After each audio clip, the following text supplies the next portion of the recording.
This episode is sponsored by Hoff and Pepper Sauce. Go to hoffandpepper.com, a link in the description. Use promo code ARSHOW and get 15% off some hot sauce while you're listening to this episode. The Anthony Rogers Show. The best show in the universe. Today's episode, we talk to Jeremy Popoff of the band The Lit. You may recognize their hit song, My Own Worst Enemy. You probably hear it 8 times a day on the radio. And here we go. Welcome back to the greatest show in the universe. Today we have a huge guest, Jeremy Popoff from the band Lit. How you doing, man? What's up, brother? It's good. No problem, man. No problem. Were you guys in before everybody started saying Lit, or do you think that happened because of your band? Like, I mean, the funny thing is, we named our band Lit for the same reason that it's the term today that it is. Someone had told us in like the mid '90s that they said something like, "Man, watching your band live is like watching a bomb go off in a building," and we like that. We're like lit, fuse, like So I think that's what the word means now. But I don't know that we had a whole lot to do with it. But we did spend several years in the beginning explaining why we named it that. Now everybody gets it. Like, you're like the founding fathers of the word and the terminology. we were lit before lit was cool. Yeah. You have a really interesting story though. Like, I feel like your band kind of did the same thing I did as like a person. Because like when you guys were younger, you're doing a lot of like pop punk kind of stuff, and now you're like more into like country, which is interesting. And I feel like the older I get, the more I kind of get like that. And I found that like an interesting transition for you guys. Yeah, it kind of stemmed from right around the time that we put our self-titled record out, or we call it the Black Album. Right around that time, we had some dark shit go down like in our life, and I kind of came to Nashville around that time to get out of my own head and to kind of explore some other territory. And I really started to I wanted to write country songs, and I wanted to learn about country more. I mean, I grew up, our dad was a radio DJ growing up, and when I was real little, he worked on a couple of country stations, and then he was on a pop station, and we were pretty much exposed to all genres, So I have albums. I had Kenny Rogers albums, and then Waylon Jennings albums, and then Boston and AC/DC, and kind of ran the gamut. But so I just fell in love with it, So I started to come to Nashville all the time. I live here now, but back then I was coming like a week a month, and I was just writing songs and learning how to write country. And then years later, and then AJ started coming out doing the same. And then that last Lit record that we put out was kind of a collection of songs that we had written that we were stoked on. And we were like, man, let's put these out. In retrospect, kind of wish we would have put those out as Popoff Brothers, which is our new sort of alter ego side project thing for stuff like that, because the new Lit record that we're working on right now is going to be much more old school Lit sounding. It's much more like rock, hard rock, more like what we were doing 20 years ago, with a fresh twist to it. But yeah, I mean, we love it, man. We love country music. We love all kinds of music. I mean, no, I love that. I think it takes a certain sense of like courage to kind of explore genres and stuff. I think like Neil Young did that kind of, and some other people like Neil Young did like a '50s doo-wop album. I think it was just it's just cool to experiment. You never know what's going to hit, what's going to stick, and what people want. And I think like as we get older, we get away from like certain like punk attitudes. As I do anyway. In my 30s, I'm way more into country than I ever would have admitted or thought in my childhood. I never would have. I was listening to music like you guys and stuff like that, and like a wide variety of music. But you're one of the stuff in my catalog, I'd say. And then as I get older, I'm just like, way different. I feel like the same kind of thing I feel like you guys did as a band almost. It's weird. Yeah, I think it's as we all get a little older and we get, I think a lot of the subject matter and a lot of good country songs is just real life stuff, and there's a little bit of there's a lack of that in rock, and then there's also a lack of like guitars, and so it's like song, you know, we relate to a lot of songs that are, you know, country songs um, but so yeah, we'll see. The new stuff is there's nothing country about it, but I think some of the country themes and sensibility of the storytelling part will probably leak in a little bit. So it'll be a nice, I don't know. We're excited. We're excited about it. No, it's cool. Yeah, you do whatever you want. I mean, I like the aspect of being able to genre hop. I love that concept of like a band like being confident enough to pull it off. And like, you know, what I mean, I think it takes a lot of balls to do something like that. Did it hurt when a giant Pamela Anderson ate you guys? Was that painful at all? It only hurt because we were going on like zero sleep and we had to fly to Japan the next morning. So we were, you know, it was like a 24-hour video shoot, and she spent. I mean, she was a pro, man. Her scenes took like 14 hours to shoot, and ours took all of 2 hours. And it was probably on our parts, it was probably 5 or 6 in the morning when by the time we got to our shit. And then there was like, I think it was Access Hollywood or Entertainment Tonight or something showed up, and it was like this whole 24-hour craziness. And then we literally went from the video shoot to the airport and flew to Japan. So it was kind of fucking crazy, but it was awesome because it was, you know, that her doing that video really got the band and that song like a lot more attention than we would have normally got. I mean, we were popping up on late night, you know, Entertainment Tonight and Access Hollywood, those kind of shows where, you know, they'd come on at dinner time at people's houses, you know, and it was like, and it was about her, but we got the benefit of it. And so that was cool. It kind of, song did really well. The album, it gave the album like a whole extra year of life, and we were able to tour for a whole other year. And so it was pretty great. No, it's awesome. You guys did some cool stuff. Like, what is that like? Kind of just blowing up, like for somebody like myself or a listener who's never been in a rock band and never like kind of just had that. I mean, that thing. I've never had the problem where I had to meet with Pamela Anderson and then get to Japan. You know, like, that's like what, like what's that like for like a young man just like kind of blowing up and like accomplishing their dreams in music? Kind of like what's that feel like? I guess. I mean, it's funny. My brother and I say this a lot, but we wish that we could go back and kind of soak it in a little bit more and maybe take more pictures and take more video. It's kind of like when it was happening so fast, and we were so busy that it was, you know, you just being, you know, multiple people tugging and pulling at you, telling you where to be, and then, you know, cars just picking you up and taking you somewhere else, and then you got to fly here to do this and do that. It was exhausting, but also everything that we had ever dreamed of. So and it was the four of us were longtime buddies, and we were living out the thing that we used to dream about, and that we would sit around, man, you know, one day we're going to ride around on a tour bus and we're going to like see the world and all those things. And then to be doing it with your bros after all those years of grinding it out, you know, it was 10 years. We were just relentless, you know, before the year of 99 happened. So it was, you can't really explain it. It's everything that you would imagine it would be, and then some. And it's also really, you know, it's a lot of work. It's exhausting, you know? Yeah, I'd like chills for part of that. Like just like kind of just feeling your energy, like talking about that. I mean, that's kind of interesting, man. I think that's like a thing not everybody gets to experience, and like I think it's a blessing. Like hard work pays off like that. I mean, 10 years is like about what it takes to get entertainment. It seems like. I mean, you have to put in your dues, otherwise. I mean, you know what I mean. The people that don't give up like yourself and keep fighting through stuff. I mean, you guys started as like hard rock, didn't you originally? Yeah, we were. I mean, when we were in high school, the Sunset Strip was huge, and it was the only place that had, you know, like the Roxy and the Troubadour and Gazzari's and the Whiskey. Those were the only all ages clubs that.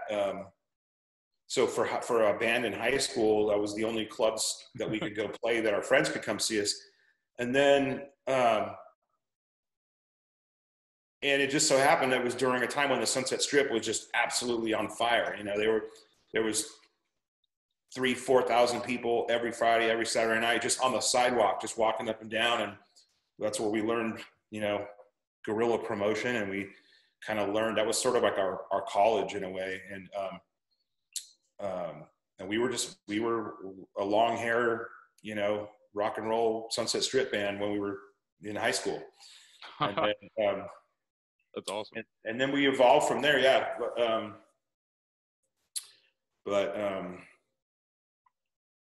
Yeah, a lot of my favorite bands kind of did a similar thing, like early rock, like the Doors did. They blew up at the Whiskey too, I think. Like that was like their kind of thing. Like that was their venue, I think. Like a lot of those bands did this. I mean, you had like several waves, and I think the '99 wave was one of those giant rock waves. You had like, I mean, you had Family Values tour. You had like pop punk kind of blowing up. You had like rap rock kind of blowing. You had a bunch of genres like just doing shit, and it was so awesome. Like that kind of I haven't been excited in music for a long time. I think that was one of the waves I felt excited about music, and like it was the same thing to me as like grunge would have been, or like the '60s like psychedelic kind of thing. Like just like really just a bunch of good music, and rock stars were around apparently. And I'm wondering where they're at now.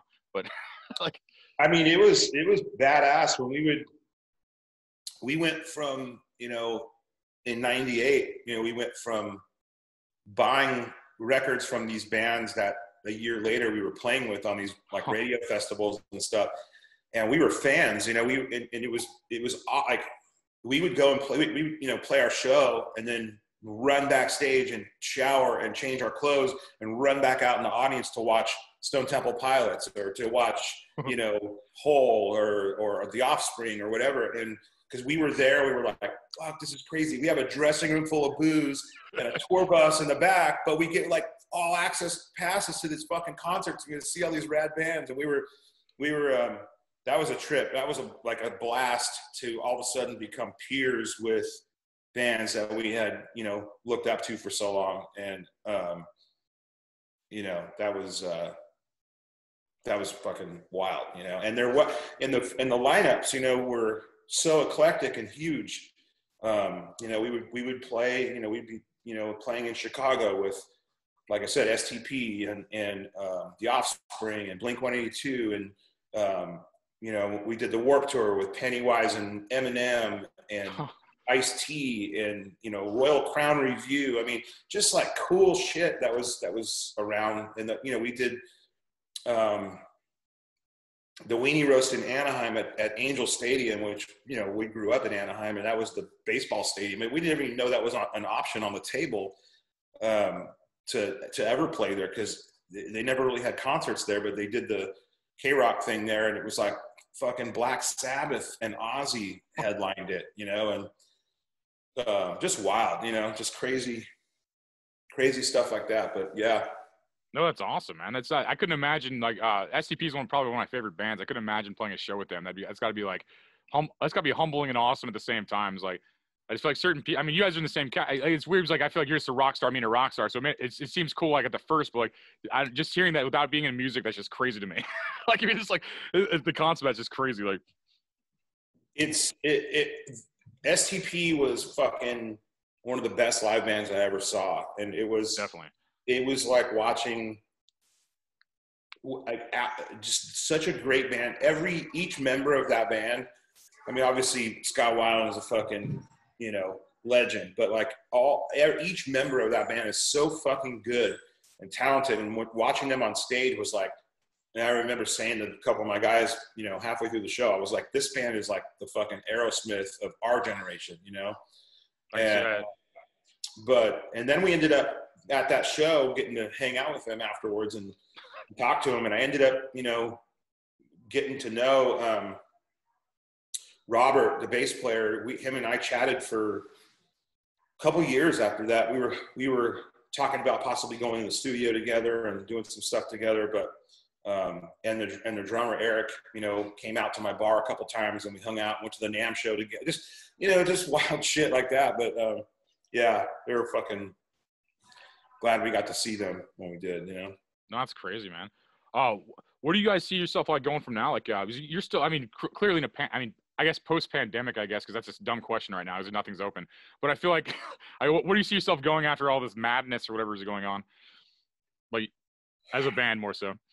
I mean, we just signed a new record deal, and we actually right before I was talking to you, we were on a big group Zoom with all the new team at the new label, and we're pumped, and we actually are going to have an opportunity to put a real record out and go to radio and do all the shit, and like I said, the new stuff we're working on is old school lit with a fresh, twist to it.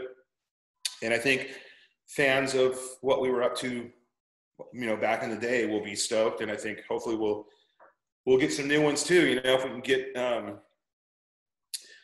we definitely have the opportunity in front of us again, which we're super grateful for. And then, yeah, we're gonna start playing again as soon as the light turns green. Yeah, that's crazy to have lasted 20 years in music, man. That's like a industry with huge turnover, and I think you guys are, still playing. Before, like pre-pandemic, I guess, but like huge shows and stuff. Still, you guys kind of kept with it for 20 years, and I think in America there's a lot of there's a lot of people that, like they try to like go off on nostalgia, try to go off on people that have been in it. They're like, oh well, like you got to be cool this week or something in America. But I think there's a lot to be said about people that have longevity, can reinvent themselves, keep going. And I respect like the tenacity in people like yourself and like people that can stay in any industry in entertainment for 20 years. Like most people can't even get into it. Like even and then to last for as long as you guys have and just like stay humble and positive and not like crazy. I don't know. You just seem like a dude. Like yeah, I bet this. You seem like a. I don't know how to describe it, but I say there's a lot to say about a band that can impact culture that long and stay in it for that long. It's like it's a good quality, I think, man. We're super, we feel super fortunate that we were able to, the real, the gift, if you will, that My Worst Enemy has been to our lives, because it's crazy that still to this day, that song gets played on the radio as many times a week as it did 20 years ago when it was the number one hit. And it's like, somehow, like,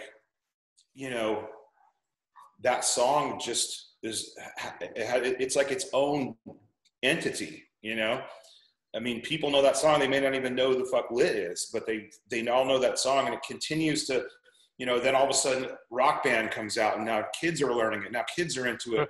And it's like, or American Pie or whatever things that just kind of keep that song going. And then now it's on, modern rock radio, but also like fucking classic rock. All of a sudden we're classic rock. And, but it's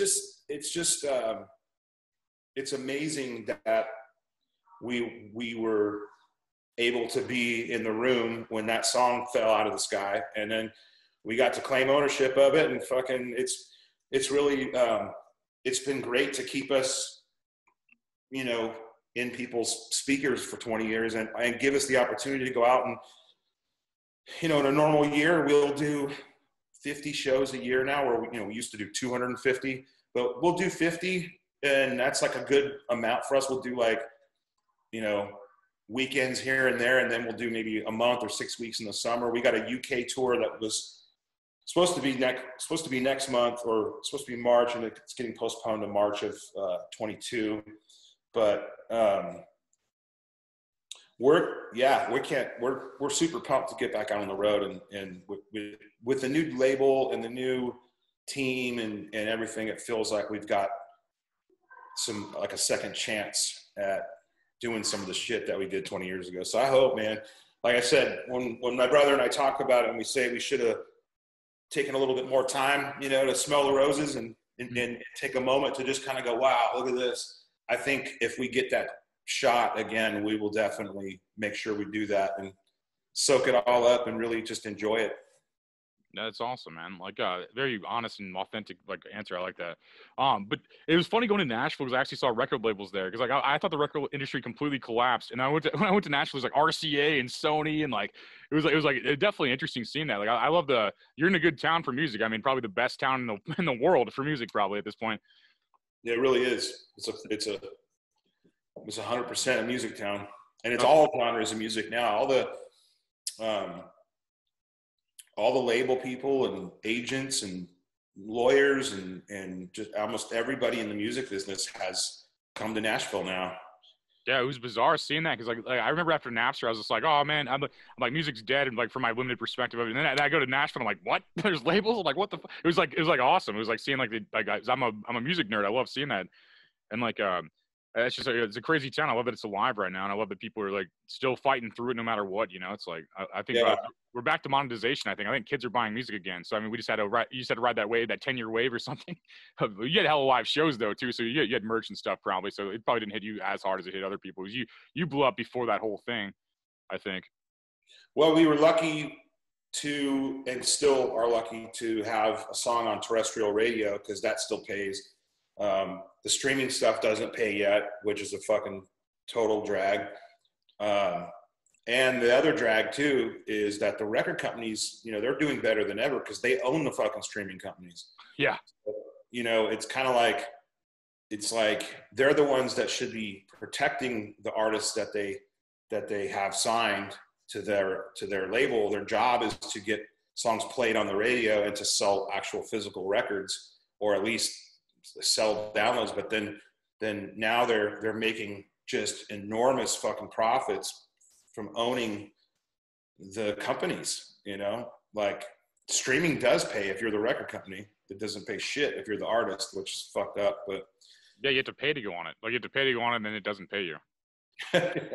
It's wild, man. It's the Wild West out there. But you know, at the end of the day, you know, as long as people are consuming music, that however they get it, you know, it's like I don't really give a shit, you know, because it just, for us, we just want people to hear it, and then hopefully they'll come out to the shows, because that's always been the focus of our band. And to, you know, we never sat around when we were in high school dreaming of the day where we could be in a recording studio. I mean, that's fun, but like in our minds, the things that we dreamed about as kids was going to another state or another country and playing in front of people. And you know, I mean, when I was 9 years old, I used to fucking air guitar relentlessly to Iron Maiden and Judas Priest and just, you know, to do that on stage for real, you know, it's like, holy shit, this is what I was dreaming about when I was a kid. We're fucking, look at us, you know, it's crazy. So, it's badass. Hard work pays off, man. You worked for it. You earned it, man. I think that's what it comes to everybody that works for it, you know?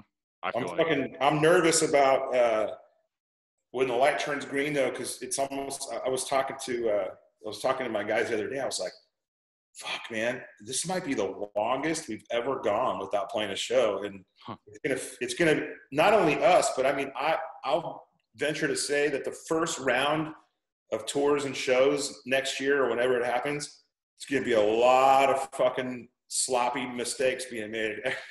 Bands are gonna be like, they're gonna be a little bit fatter, they're gonna be fucking sloppier, and it's gonna take us like a minute to go, oh, okay, yeah, fuck. It's like No, it's real. Everybody's out of experience. Even the crowd, man. The crowd's gonna be like the same way. They're gonna be out of shape too from sitting at home forever. It's like it's a weird time, and like weird time to be an entertainer. I imagine even like how are you guys kind of coping with what's going on? Are you guys doing online stuff or like anything like? I mean, like what are you kind of doing? We did one live stream show. We played the Brooklyn Bowl here in Nashville, and we live streamed that, and that was cool. You know, I'm not really. I'm kind of over. We did that one. We were kind of like, okay, we did it, one and done kind of thing. It's just, it's not. It doesn't feel cool, you know. Super honest. So you know, I think what's keeping us busy and focused and positive is that, you know, we do have this new deal. We do have these new songs that we're working on. We're writing all the time. And, you know, in a weird way, like as much as this thing sucks and this whole year has been, you know, a nightmare, it's also kind of a blessing in disguise in the sense that we get this downtime to really work on the songs and really like gear up for when you know, when they let us go back out. We'll have had that, you know, this downtime to really prepare for that. And I think that is the silver lining. I think the downtime and like more time with friends and family and stuff. I think that is a silver lining for right now. It's like, as much as I can make complaints, I think that being less busy. Yeah, I'm still busy, being like less busy. I mean, I'm not having to go places as much. I mean, I still do, but not as much. You know. Yeah. Yeah. I mean, and we take advantage of it, and we do. I've spent a lot more time with, spent more time with my kid in the last year than in a long time, cause it's like the lockdown. So he would come out and stay, he's in college, and he'd come out and stay for a few weeks. And it's like, man, I haven't spent a few weeks with my kid since he was a few weeks old, because I was always gone. Once they get to school, and it's like school, then sports, then, or school, then daycare, then sports, then this and that, and get ready for bed. And, it's like this whole thing. And just to fucking get to hang out with them for a month and a half, was awesome. And, there's definitely, I mean, you have to look at the silver lining. But it's also, I'm also a business owner, and the lockdown stuff is just so devastating to business owners that, that's the part that it's hard to go, like, it's hard to celebrate, getting to spend time with your family and to get time to write songs. And then you're watching people just lose everything that they worked for. That's the part that kind of keeps you from, it's like, yeah, this is cool. We'll find the silver lining, but pretty please hurry the fuck up, because we got to get back. People got to get back to work, Yeah, I can't even pretend any of this makes sense or is consistent or anything, but I was making the best of it like everybody else. It's like complaining about it just makes it fucking worse, in my opinion, unless it's fixing it, unless complaints show results. But it's just an insane time. And yeah, I mean, God bless all the business owners, man. Like 60% of like independent business just collapsed like last year, basically. And probably like more this, probably more of them are collapsing this year. It's just an insane time. I never thought I'd see this in my life. Like, it's like weird and crazy. Yeah. Well, now they're talking about, not to go down the rabbit hole or go off on a tangent, but they're, now they're trying to pass this fucking $15 minimum wage across the board. And, when somebody does something like that, they just show that they have no business sense and no common sense when it comes to business. It's unsustainable, and will absolutely put the nail in the coffin of half the businesses that survived the pandemic. And, owning a restaurant I own a bar restaurant in California. I had like 50 employees, and California did the $15 thing a few years ago, but they raised it $1 a year. And the idea was it was going to go up $1 a year till it hits 15. Well, it started at like 11. And then when it went to 12, it was like, we had to fire a bunch of people, because people don't realize, like, with a small business like that, like the profit margin isn't that much, the expense to run a business is fucking gnarly. And so let's say you're an independent business owner and you're pulling in, if you're lucky, maybe you're pulling in a couple $100,000 a year, but it's a really fucking, it's costing millions to operate, and millions might be generated, but at the end of the day, the take home is, was small. And then, what people don't realize is, you look at 50 employees times $1 an hour times all the hours that you're open, especially if you're open until 2 a.m. Every time the minimum wage went up $1, my bottom line, it costed, between payroll insurance and all the other shit that happens with that extra dollar, it was costing me, like, each year an additional $200,000 to operate. And at one point, at some point, your take-home number becomes 0, and then the take-home number becomes negative, because, yeah, it's fucked. So I'm hoping, praying that they figure that out, or at least when it comes to restaurants and bars and all that stuff, that because in California, it was the minimum wage was the minimum wage, whether you were getting tips or not. Where, a lot of states have tip adjusted minimum wage. So here in Nashville, for instance, if you're a bartender on Broadway, you're getting like $3 an hour, to cover the stuff you got to pay into, and then you're making tips, and that's why you have that job. And some guy, there's bartenders making 60, 70 grand a year, on tips, but yeah, sorry, I went down that rabbit hole. I said I wasn't. No, I agree with everything you just said. I'm from Missouri, man. I agree with everything you said. And it's weird because like there's no consistency either. Like you'll have social media delete somebody. Like for example, the United States, a president, they'll delete a president, right? And then they're like, well, businesses could do whatever they want to do, except for operate outside the times we say, like except for like the wage we have them pay. It's like there's just there's no consistency. Like it's just like it doesn't make any sense to me. It's like they're so pro business rights when it comes to getting rid of free speech. But then anything else, it's like, no, you got to pay in this way. You can't open past 11. You can't have more than 25% in here. It's just like I just see no consistency in any laws or rules, and they change daily, and they're almost on purpose to bankrupt us. Like it almost seems like on purpose. Like it just seems like unless these people are that big of fools, I didn't realize how dumb they were. Like I really think it's on purpose. Like it just seems like it. It does feel like that at times. It does feel like there's a concerted effort to attack business. Mm-hmm. And it's scary to think that when you drive down the street and you see mom and pop, small businesses, small shops closed, and then you go into Walmart and there's fucking 400 people in there, and and Home Depot and Costco and all these big, huge companies. It's like, and I was on a flight a couple days ago coming back from Austin back to Nashville. The flight was sold the fuck out. Before we got on the plane, we went up to the bar and I got a Bloody Mary and my wife got a, glass of wine, and we're sitting there and we're sitting at the bar. There's a plexiglass on one side, plexiglass on the other. Nobody's sitting up there. It's like socially distanced to like a ridiculous level. And then we get on a plane and there's literally some fucker sitting on my lap practically. Yeah. And, recycled air, like recycled air in every building. Yeah. It's like it doesn't make sense. And you're right. It's very inconsistent.